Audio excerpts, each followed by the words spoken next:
Introduce yourself. Hi, Sydney's here. And where are you from? I'm from 9C. Ya, kali ini kita coba bahas pengetahuan lagi. Kita coba bahas tentang apa namanya, verb ya atau apa, Sydney? Grammar. Iya, grammar, maksudnya grammar. Oke, silakan Sydney kalau gitu. Jadi kali ini aku mau bahas tentang conditional sentence. Jadi sebelum itu, conditional sentence adalah kalimat yang digunakan untuk menyatakan sebab akibat. Nah, di conditional ini ada 4 nih. Yang pertama ada zero, first, second, sama third. Jadi zero conditional ini digunain untuk kejadian yang 100% fakta dan pasti terjadi. Untuk formulanya sendiri itu cuma if sama verb one aja. Untuk contohnya, if it's rain, the grass get wet. Kalau hujan, rumputnya menjadi basah dan itu 100% fakta. Terus yang selanjutnya ada first conditional.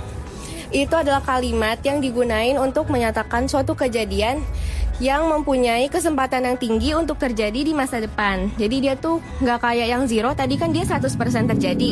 Nah, kali ini dia cuma 80% pasti terjadi aja. Untuk formula sendiri, dia pakai if, verb 1 sama kita tambahin will. Untuk contohnya, if I study hard, I will get a good score. Kalau aku belajar dengan giat, aku bakal dapat nilai yang bagus. Tapi itu belum 100% fakta, karena bisa aja aku dapat nilai yang biasa aja, atau nilai yang anjlok.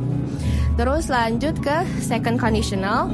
Itu kalimat yang kita gunain untuk kejadian yang gak nyata atau cuma imajinasi aja di masa sekarang dan di masa depan.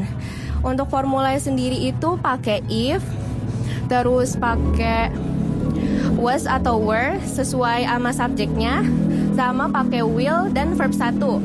Untuk contohnya, if I were a president, I will buy everyone a house. Kalau aku adalah seorang presiden, aku akan beliin semua orang rumah. Karena di real life-nya aku bukan seorang presiden dan itu cuma imajinasi aku aja.